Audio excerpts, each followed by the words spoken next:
अब हम देखेंगे ब्लॉक नंबर 1 का इंट्रोडक्शन। तो लिटरेरी थ्योरी की अगर हम बात करें, लिटरेरी थ्योरी जो है हमेशा से ही रही, ठीक है, ये सत्य है, लेकिन जिस फॉर्म में आज हम लिटरेरी थ्योरी को पढ़ते हैं उस फॉर्म में नहीं थी। जैसे कि पहले रोटी बनाने के लिए चूल्हे का यूज़ करा जाता था, लकड़ियाँ डाली जाती थी, गोसे डाले जाते थे और आग आ जाती थी। आज हम रोटी बनाते हैं गैस पे। तो गैस पे जो मतलब है तो वो भी आग ही है, जब भी तो रोटी पकने लग रही है।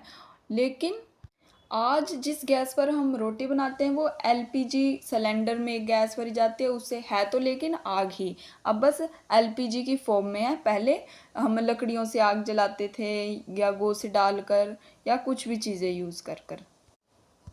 देखिए, हमारे लिटरेचर के अंदर कितनी कितनी नॉवेल्स जोनरा है, अलग अलग नॉवेल्स हो गई, पोइट्रीज हो गई, शॉर्ट एसेज हो गई। ऐसे ही लिटरेरी थ्योरी भी एक जोनरा है अपने आप में।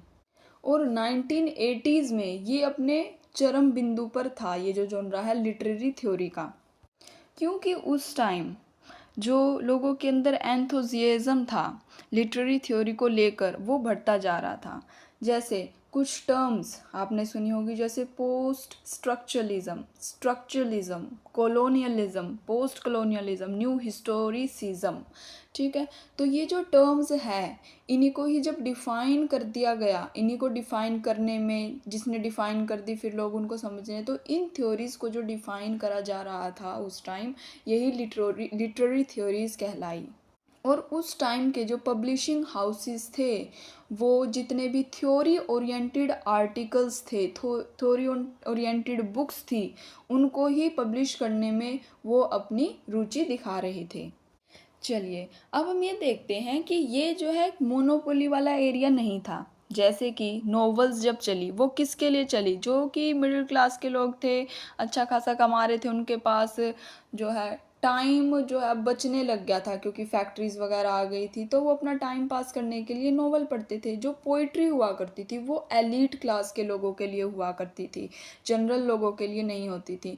तो अब ये जो लिटरेरी थ्योरी करके जो जोनरा आया, अब ये किसी एक एक वर्ग के लोगों के लिए नहीं था, सभी लोग इसमें इंटरेस्टेड थे और ये सभी लोगों के लिए था। फिर धीरे धीरे इसको कॉलेजेस में इंट्रोड्यूस किया गया, जैसे क्रिटिकल एसेज को, प्रीफेसिस को इंट्रोड्यूस करा गया था सिलेबस में। जैसे कि हम वर्ड्सवर्थ, आर्नल्ड इलियट के जो है क्रिटिकल एसेज और प्रीफेसिस पढ़ते हैं। ऐसे ही लिटरेरी थ्योरी को फिर हमारे करिकुला में डाल दिया गया। इंडिया में अभी भी बहुत से ऐसे लोग हैं जिनको लिटरेरी क्रिटिसिज्म और लिटरेरी थ्योरी से इंट्रोड्यूस नहीं किया गया। क्यों? या तो इसके रीज़न हो सकते हैं लोगों ने इस टॉपिक को इतना बढ़ा चढ़ा दिया, इतना कॉम्प्लिकेट कर दिया, इतना डिफ़िकल्ट बना दिया कि मतलब लोग सुनते ही डर जाते हैं। लिटरेरी क्रिटिसिज्म है तो लिटरेरी थ्योरी बताने कितना ही क्या होगा, कितना ही क्या पढ़ना पड़ेगा। चलिए अब थोड़ा ये समझना शुरू करते हैं कि लिटरेरी क्रिटिसिज्म और लिटरेरी थ्योरी होता क्या है। क्योंकि जो लिटरेरी क्रिटिसिज्म और थ्योरी है ये शुरू से ही चला आ रहा है। जब अरिस्टोटल, प्लेटो होते थे, शायद उस फॉर्म में नहीं जिस फॉर्म में आज हम इन्हें जानते, तो हम इसमें पढ़ेंगे कि जब अरिस्टोटल, प्लेटो और ये सोक्रेट्स होया करते उस टाइम क्या लिटरेरी थ्योरी थी, क्या लिटरेरी क्रिटिसिज्म था। और फिर हम 20th सेंचुरी को पर्टिकुलरली देखेंगे कि 20th सेंचुरी में लिटरेरी क्रिटिसिज्म एंड थ्योरी में ऐसा क्या था जो बहुत ज़्यादा प्रचलित था। फिर हम कुछ भारत में इंडियन एस्थेटिक्स को देखेंगे और विदेश में लोगों की क्या विचारधारा था वो देखेंगे। तो थोड़ा सा जान लेते हैं कि लिटरेरी क्रिटिसिज्म एंड थ्योरी क्या होता है ना इजी वे।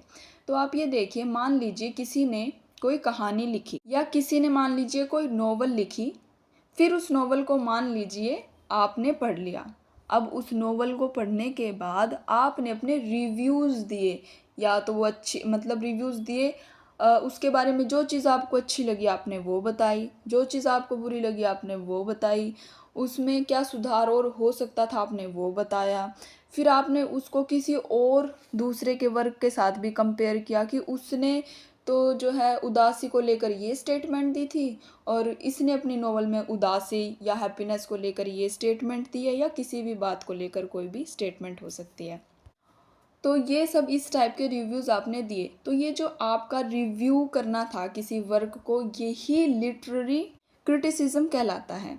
अब इस क्रिटिसिज्म में आपने मान लीजिए कुछ टर्म यूज़ करी जिसको ज़्यादा मतलब आपने डिफाइन नहीं किया गया।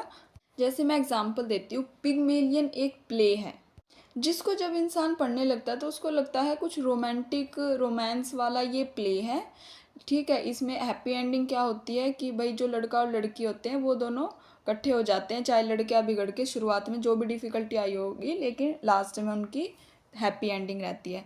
लेकिन फिर हम लेटर पाते हैं कि जो रोमांटिसिज्म होता है, जिसको हमने इतना मतलब हम सोचते हैं कि एक लव स्टोरी ऐसी हो सकती है, उसको एक बिल्कुल ही अलग एंगल दे दिया बर्नार्ड शॉ ने, जो कि पिग्मेलियन के जो है प्ले राइट हैं। तो उससे हमको पता चला कि मतलब कैसे एक जोनरा, रोमांस का जोनरा को रिकंस्ट्रक्ट कर दिया, मतलब कैसे एक दूसरा रूप दे दिया, ठीक है। अब मान लीजिए जब आपने किसी का नोवेल या प्ले पढ़ा और उसमें आपने ऐसे कह दिया सिर्फ इतना कि इसमें तो डिकंस्ट्रक्शन थ्योरी यूज़ हुई है, ठीक है, लेकिन उसको डिफाइन नहीं किया आपने, ठीक है।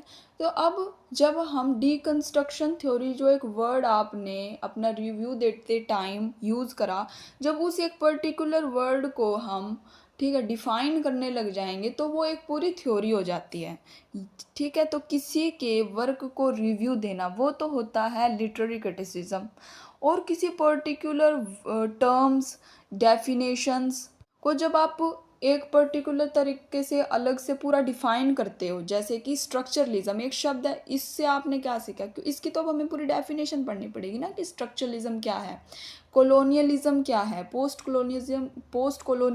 कॉलोनियलिज्म क्या है। तो इनके बारे में जो भी इनकी डेफिनेशंस होती हैं, उनके बारे में इनकी डेफिनेशन ही जब लंबी चौड़ी हम लिख देते हैं, वो ही थ्योरीज कहलाती है। तो ये होता है लिटरेरी क्रिटिसिज्म और थ्योरी।